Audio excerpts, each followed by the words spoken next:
malaking papel ang ginagampanan ng Filipino at mga katutubong wika sa pagpapalaganap ng kapayapaan, seguridad at inklusibong pagpapatupad ng katarungang panlipunan. Bawat wikang saklaw nito ay nagsisilbing refleksyon ng kultura, kasaysayan at pagkakailanlan ng mga mamamayan ng bansa. Ngunit ano ba ang gamit nito sa usapan ng kapayapaan at seguridad?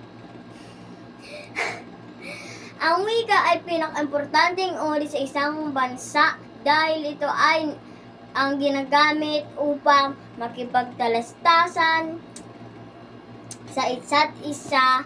Ginagamit din ito bilang sistema ng komunikasyon na ginagamit ng mga tao upang maiparating ang kanilang mga saloobin at kaisipan ng bawat isa.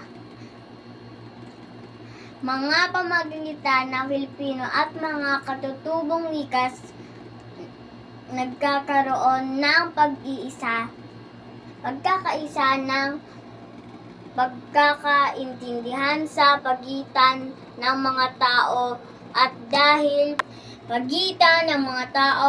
paggamit nito mas madaling magpapatupad ang mga aksyon at pagsasagawan o pagpapatupad ng kapayapaan at seguridad sa bansa.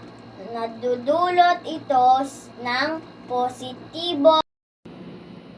Hi guys! Tapos na po ako ng buwan ng wika kung isusulat. Ayan po. Ito po ang tema. Buwan ng wika, pesta sa ngayon. Filipino ang katutubong wika sa kapayapaan, seguridad at inklusibong pagpapatupad ng katarungang panlipunan. Tapos na po. So, see you tomorrow everyone. I love you and goodbye.